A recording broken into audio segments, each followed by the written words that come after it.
Indian பிராண்டான lava கிட்ட இருந்து நமக்கு ஒரு பெரிய பொட்டி ஒன்று வந்திருக்கு. ஸோ ஃபர்ஸ்ட் இந்த பொட்டியை ஓப்பன் பண்ணுவோம். மேலேயே பார்த்தீங்கன்னா லாவா, அதுக்கப்புறம் அந்த ஃபயர் சிம்பிள்லாம் போட்டு கீழே பிளேஸ் டிராகன் அப்படின்னு போட்டிருக்காங்க. இப்போ ஓப்பன் பண்ணுவோம். டொன்டடைங். ஓப்பன் பண்ண உடனே டக்குன்னு மேலே வருதுன்னு பார்க்குறீங்களா? ஸோ அந்த மாதிரி தான் டிசைன் எல்லாம் டிஃப்ரெண்ட்டாக தான் பண்ணியிருக்காங்க. இதை அப்படி லைட்டாக தூக்குனா டிராகன் மொபைலோட மாடல் போட்டிருக்காங்க. ஸோ அதுக்குள்ளே எடுத்தா லாவாவோட பிளேஸ் டிராகன். இந்த பொட்டி மட்டும்தான் உங்களுக்கு வரும். இந்த மாதிரி ஓப்பன் பண்ணோடனே டக்குன்னு மேலே வர்ற இந்த பொட்டி உங்களுக்கு வராது. இப்போ இந்த பாக்ஸ்குள்ள என்ன இருக்குன்னு பார்ப்போம். இந்த டைம் பாக்ஸோட டிசைனே டிஃப்ரெண்ட்டாக பண்ணியிருக்காங்க. அந்த 2 சர்க்கிள் வந்து கொடுத்துருக்காங்க. அது சைடில் டிராகன் போட்டு அப்புறம் மேலே மாடல் நேம்லாம் கொடுத்து கீழே ஸ்னாப் டிராகனோட 4 Gen 2 அப்படிங்கிறத ஹைலைட் பண்ணியிருக்காங்க. ஸோ ஃபர்ஸ்ட் டைமாக ஸ்னாப் டிராகன் ப்ராசஸரோட லாவா கொண்டு வந்திருக்காங்க. சைடில் 50 மெகாபிக்சல் ஹைலைட் பண்ணியிருக்காங்க. பின்னாடி ஒரு சில விஷயங்கள் கொடுத்துருக்காங்க. இந்த பாக்ஸ்குள்ள எப்பயும் இருக்கிறது தான் இருக்கு, இருந்தாலும் ஓப்பன் பண்ணிடுவோம். நல்லா ஸ்மூத்தாக தான் ஓப்பன் ஆகுது. ஓப்பன் பண்ணால் மேலேயே ஒரு ஒயிட் கலர் பாக்ஸ், அதுக்குள்ள டிபியூ கேஸ் கொடுக்குறாங்க. பொதுவாக இந்த செக்மெண்ட்டில் நிறைய பிராண்ட்ஸ் வந்து கேஸ் கொடுக்கறதே இல்லை. லாவா கொடுத்துருக்காங்க, நல்லா கண்ணாடியாக தான் இருக்குது. அதுக்கடுத்து நீங்கள்லாம் ஹாவலோட எதிர்பார்த்துட்டு இருக்கக்கூடிய லாவா மொபைல். வா. ஸோ கையில் எடுக்கும்போதே நல்லா தான் இருக்குது. டிசைனை பற்றி அப்புறம் டீட்டெயில்டாக பார்ப்போம். இதுக்கப்புறம் வித்தின் 24 hours சர்வீஸ் ப்ராமிஸ். அதாங்க, வீட்டுக்கே வந்து ஃப்ரீயாக சர்வீஸ் பண்ணி தருவாங்க. வர்றதுக்கு மட்டும்தான் சார்ஜ் கிடையாது. ஸோ சர்வீஸ்க்கு சார்ஜ் இருக்கும். எப்பயும் போல் டைப் சி சார்ஜிங் கேபிள், ஒரு சிம் எஜெக்டர் பின், கடைசியாக சார்ஜிங் அடாப்டர். 18 வாட். பரவாயில்ல, இன்னும் 15 வாட் 10 வாட்லாம் கொடுத்து தொல்லை பண்ணல. இன்னும் பெட்டராகவே கொடுத்துருந்துருக்கலாம் 33 வாட். ஸோ அவ்வளோதான் பாக்ஸ்குள்ளே இருக்குது. இப்போ மொபைலை பற்றி டீடைல்டா பார்ப்போம். டிசைனை பார்த்தா ஆஹா ஓஹோ அப்படின்னு பேசுற அளவுக்குலாம் இல்ல. ஆல்ரெடி பார்த்த ஒரு டிசைன், பார்த்த ஒரு கலர் மாதிரி தான் இருக்கு. கீழே லாவாவோட பிராண்டிங் இருக்கு. தொட்டு பார்த்தோம் அப்படின்னா கிளாஸ் ஃபினிஷ் மாதிரி இருந்தாலும் லைட்டா அந்த மேட் ஃபீல் இருக்கு. இங்க ஃபிங்கர் பிரிண்ட் எதுவுமே கேப்சர் ஆகல. மேல பார்த்தோம் அப்படின்னா அந்த கேமராவோட டிசைனை கொஞ்சம் டிஃப்ரெண்டா கொடுத்துருக்காங்க. அதுக்குள்ள ரெயின்போ எஃபெக்ட் மாதிரி கொடுத்துருக்காங்க. நீங்க லைட்ல வெயில்ல எல்லாம் காமிச்சிங்க அப்படின்னா அந்த ரெயின்போ கலர்ஸ் வந்து உள்ள தெரியுது. பார்க்கிறதுக்கு நல்லா இருக்கு. ஸோ இந்த மாதிரி ஃபுல்லாவே ஒரு சில காலங்கள்ல மொபைல்லாம் போட்டுட்டு இருந்தாங்க. அது இப்போ வந்து கேமராக்குள்ள மட்டும் கொடுத்திருக்காங்க. அதுக்குள்ள 2 கேமராஸ் வந்து பிளேஸ் பண்ணிருக்காங்க. சைடுல எப்பவும் போல பாக்ஸி டைப்பா தான் கொடுத்திருக்காங்க. கையில பிடிக்கும்போது கொஞ்சம் பெருசா தான் தெரியுது. லென்த்துமே ஜாஸ்தியா இருக்கிற ஒரு ஃபீல் தான் இருக்கு. மொபைலோட வெயிட்னு பார்த்தா 193 கிராம் இருக்கு. திக்னஸ் 8.33 mm இருக்கு. இன்னுமே இவங்க கம்மியா கொண்டு வந்திருக்கலாம். மொபைலோட டிஸ்ப்ளே வழக்கம் போல 6.74 இன்ச்ல ஐபிஎஸ் எல்சிடி டிஸ்ப்ளே கொடுத்திருக்காங்க. 120 Hz ரெஃப்ரெஷ் ரேட்ல கொடுத்திருக்காங்க. ஒரு சில மொபைல்ல பார்த்தோம் அப்படின்னா 120 Hz ரெஃப்ரெஷ் ரேட்னு கொடுத்திருப்பாங்க. பட் வாங்கி டெஸ்ட் பண்ணும்போது அந்த 120 Hz ரெஃப்ரெஷ் ரேட்டே வராது. நல்ல வேளை இதுல 120 Hz வருது. நிறைய இடங்கள்ல யூஸ் பண்ணி பார்த்தா.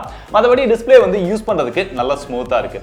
இன்டோர்ல யூஸ் பண்ணா நல்லா பிரைட்டா இருக்கு, போதுமான அளவு இருக்கு. அவுட்டோர்ல டைரக்ட் சன்லைட்ல எல்லாம் பார்க்கலாம். ஏன்னா இங்க பீக் பிரைட்னஸா 660 nits தான் கொடுத்திருக்காங்க. எல்சிடில அவ்வளவுதான் வரும். மத்தபடி இந்த டிஸ்ப்ளேக்கு பாண்டா கிளாஸ் ப்ரொடக்ஷன் கொடுத்திருக்காங்க. நல்ல விஷயம் தான். ஆனா இந்த 2025லயும் வாட்டர் டிராப் நாட்ச் ஸ்டைல் தான் கொடுத்திருக்காங்க. சாம்சங் 20,000 ரூபாய் பிரைஸ் செக்மெண்ட்லயே கொடுக்குறாங்க. சோ அப்படி பார்க்கும்போது இந்தியன் பிராண்டான லாவா கொடுக்கறத மன்னிச்சிடலாம்னு நான் நினைக்கிறேன்.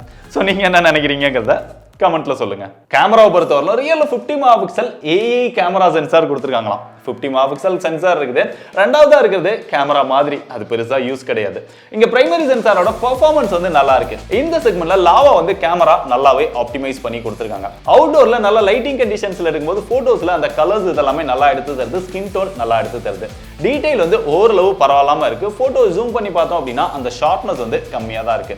இருந்தாலும் இந்த செக்மெண்ட்ல இருக்கக்கூடிய மற்ற மொபைல்ஸ் கூட கம்பேர் பண்ணும்போது இந்த கேமரா பெர்ஃபார்மன்ஸ் நல்லா இருக்குது. போர்ட்ரேட் ஷாட்ல அந்த எட்ஜ் டிடெக்ஷன் இதெல்லாம் ஓரளவு டீசென்ட்டா தான் இருக்கு. ஈவன் நீங்க இன்டோர்ல ஓரளவு டீசென்ட்டான லைட்டிங்ல போட்டோஸ் எடுத்தா கூட கலர்ஸ் இதெல்லாமே நல்லா எடுத்து தருது. ஆனா ஜூம் பண்ணி பார்த்தோம் அப்படின்னா அந்த டீடைல் வந்து அந்த அளவுக்கு தெளிவா இல்ல.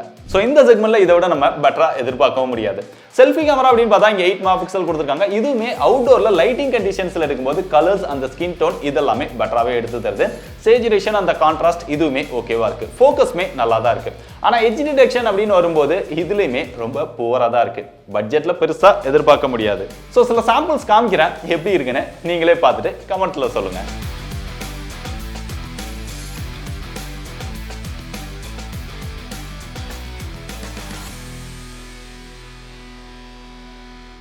இப்போ வீடியோஸ் அப்படின்னு பார்க்கும்போது இங்க ரியர் அண்ட் செல்ஃபி ரெண்டுலயுமே மேக்ஸிமமா 1080 30 fps தான் நம்மளால எடுத்துக்க முடியும்.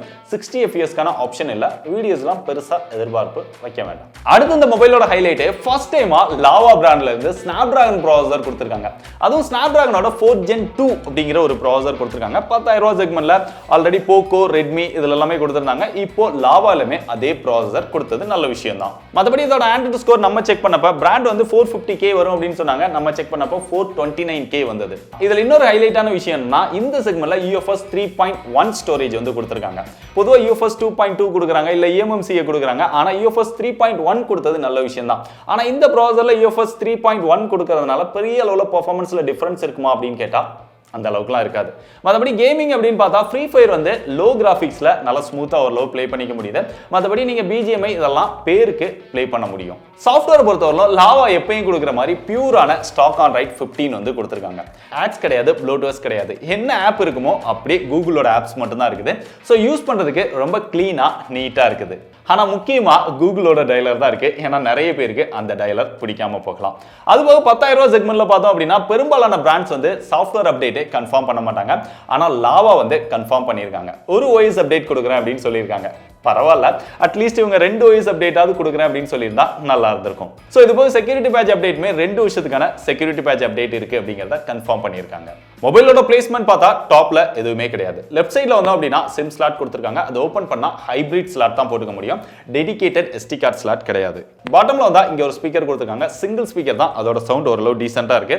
டைப் C சார்ஜிங் போர்ட் இருக்கு, மைக் இருக்கு, 3.5mm ஜாக்கும் இருக்கு. ரைட் சைட்ல வந்தா வால்யூம் அப் டவுன் பட்டன் இருக்கு, கீழ பவர் பட்டன் இருக்கு. பவர் பட்டன்ல side mount fingerprint sensor கொடுத்திருக்காங்க. ஃபேஸ் அன்லாக்கும் கொடுத்திருக்காங்க. பேட்டரி பொறுத்தவரை வழக்கம் போல 5000 mAh தான் கொடுத்திருக்காங்க. பட் ரீசன்ட் டைம்ல பாத்தீங்க அப்படின்னா 6000, 7000, 7400 அந்த மாதிரி போயிட்டு இருக்குது. சோ இந்த டைம்லயும் 5000 mAh ஓட லான்ச் பண்ணியிருக்கிறது கொஞ்சம் டிசப்பாயின்மெண்ட் தான். மற்றபடி ஃபாஸ்ட் சார்ஜிங் சப்போர்ட்மே இங்க 18 வாட் தான் கொடுத்திருக்காங்க. அதையுமே 33 வாட்டா கொடுத்திருந்தாங்க அப்படின்னா நல்லா இருந்திருக்கும். மற்ற பிராண்ட்ஸ் கிட்ட இல்லாதது லாவா கிட்ட இருக்கிற ஒரு ஹைலைட்டான விஷயம் என்னன்னா, ஏதாவது ஒரு ப்ராப்ளம் அப்படின்னா வீட்டுக்கே வந்து சர்வீஸ் பண்ணுவாங்க. அதுவும் ஃப்ரீயா அப்படின்னு பெருசா ஹைலைட் பண்ணுவாங்க.